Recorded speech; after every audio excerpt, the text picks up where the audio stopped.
Perkenalkan, saya Fria Sidney Turangan dengan NIM 005 dari Fakultas Kedokteran Program Studi Sarjana Keperawatan. Pada saat ini saya akan mempresentasikan mengenai kebutuhan rasa aman dan nyaman. Nah, kebutuhan rasa aman dan nyaman ini tentunya menciptakan kondisi yang aman dan nyaman untuk mendukung kesehatan fisik, psikologis, sosial, dan spiritual. Adapun pengertian dari rasa aman, di mana rasa aman ini mencangkup kondisi terbebas dari ancaman, bahaya, risiko cedera, atau gangguan dari lingkungan. Ada juga pengertian dari rasa nyaman, yaitu keadaan tenang, tentram, sejahtera secara fisik, emosi, dan mental. Tujuan dari rasa aman dan nyaman ini yaitu untuk mencegah kecelakaan, penyakit, stres, serta mendukung proses penyembuhan dan kesejahteraan sebuah individu. Selanjutnya, adapun dimensi kebutuhan. Terdapat 4 dimensi kebutuhan. Yang pertama ada dimensi fisik, yaitu bebas dari rasa nyeri, memiliki istirahat yang cukup, nutrisi yang terpenuhi, serta kondisi tubuh yang stabil. Yang kedua itu ada dimensi psikologis, di mana dimensi ini yaitu bebas dari rasa cemas dan takut, perasaan yang tenang, emosi yang stabil, serta merasa dihargai. Selanjutnya ada dimensi sosial, di mana individu memiliki dukungan keluarga, hubungan yang baik, serta interaksi yang positif. Selanjutnya ada dimensi lingkungan, di mana dimensi lingkungan ini mencakup lingkungan yang bersih, aman, tidak bising, pencahayaan, dan ventilasi yang baik. Selanjutnya adapun ancaman atau resiko. Yang pertama ada bahaya lingkungan rumah, di mana ancaman ini seperti lantai licin, kabel yang terbuka, tangga tanpa pengaman, serta pencahayaan yang kurang cukup. Selanjutnya ada risiko jatuh, terutama pada pasien lansia ataupun anak-anak. Selanjutnya ada paparan zat berbahaya seperti paparan zat dari asap rokok, bahan kimia, serta polusi udara. Selanjutnya ada kekerasan atau kriminalitas seperti keamanan lingkungan yang rendah, perundungan, dan KDRT. Yang terakhir ada stresor psikologis seperti adanya masalah ekonomi, beban pekerjaan, dan konflik interpersonal. Adapun faktor penyebab, di sini ada 4 faktor penyebabnya. Yang pertama ada faktor penyebab internal seperti kondisi fisik, usia, kepribadian, dan kondisi mental. Contohnya rasa cemas dan takut. Selanjutnya ada faktor eksternal seperti lingkungan fisik, lingkungan sosial, budaya dan kebiasaan, dan status ekonomi. Yang ketiga ada faktor medis seperti adanya penyakit kronis, adanya nyeri, efek dari obat, dan hospitalisasi.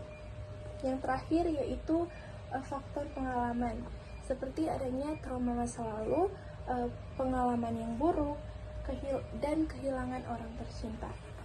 Adapun tanda dan gejala yang sering terjadi secara fisik, gejalanya dapat berupa jantung berdebar, berkeringat, nafas yang cepat, nyeri atau sakit, sulit tidur, dan mudah lelah. Dan secara psikologis, adanya tanda dan gejala seperti ada rasa cemas dan takut, gelisah, mudah marah, tidak tenang, dan sulit untuk fokus. Selanjutnya ada perilaku, di mana individu terlihat menarik diri, mudah gelisah dan sering mondar-mandir, menghindari situasi, nafsu makan yang berubah, serta sulit untuk berkonsentrasi. Selanjutnya dampak jika tidak terpenuhi. Yang pertama yaitu gangguan aktivitas tidur dan istirahat. Tentunya ketika kebutuhan rasa aman nyaman ini tidak terpenuhi, maka akan mengganggu kondisi dari individu tersebut seperti aktivitas tidur dan istirahat. Yang kedua, adanya stres, depresi, dan kecemasan. Dan yang terakhir yaitu penurunan kualitas hidup. Nah, upaya penanganannya yaitu yang pertama, keamanan lingkungan, seperti rumah aman dan bersih, berventilasi yang baik, pencahayaan yang cukup, serta memiliki alat keselamatan. Yang kedua, bisa juga dengan edukasi kesehatan, seperti penyuluhan informasi risiko, promosi kesehatan kepada individu dan keluarga. Yang ketiga, ada pengawasan kelompok rentan, seperti pada lansia ataupun anak-anak, pasien yang sakit, ibu hamil, dan pasien pasca operasi. Yang keempat, ada manajemen risiko, di mana mengidentifikasikan risiko, menilai penilaian risiko, serta tindakan pencegahan yang berkelanjutan. Selanjutnya, adapun intervensi atau penanganan. Yang pertama itu ada non-farmakologi seperti relaksasi nafas dalam ataupun meditasi. Yang kedua ada distraksi seperti membaca ataupun mendengar musik. Yang ketiga ada komunikasi terapeutik, dan yang terakhir ada terapi spiritual. Selanjutnya adapun farmakologi di dalamnya seperti memberikan obat nyeri atau analgetik, memberikan ansiolitik, hipnotik, dan sesuai indikasi dokter. Yang ketiga ada dukungan seperti dukungan emosional, motivasi, pendampingan, dan kehangatan. Yang keempat itu ada lingkungan seperti ruangan nyaman dan tenang, privasi yang terjaga, kebersihan dan kerapian, serta keamanan yang terjalin. Selanjutnya ada juga peran dari tenaga kesehatan. Yang pertama itu peran dari tenaga kesehatan. Pertama ada caregiver, yaitu memberikan perawatan dan asuhan yang holistik. Kedua, sebagai edukator, memberikan informasi yang jelas dan mudah dipahami. Yang ketiga, sebagai konselor, membantu pasien mengatasi masalah psikologis dan emosional. Yang keempat, sebagai advokat pasien, yaitu melindungi hak pasien, menjaga keselamatan, dan menjaga privasi. Nah, adapun penyakit yang sering muncul akibat dari kebutuhan rasa aman dan nyaman ini tidak terpenuhi, yaitu ansietas. Ansietas ini merupakan proses emosional yang berupa rasa khawatir, takut, gelisah yang tanpa penyebab yang jelas. Etiologi dari ansietas ini secara biologis, ansietas berkaitan dengan ketidakseimbangan zat kimia di otak. Secara psikologis, ansietas sering muncul akibat konflik batin atau pengalaman traumatis.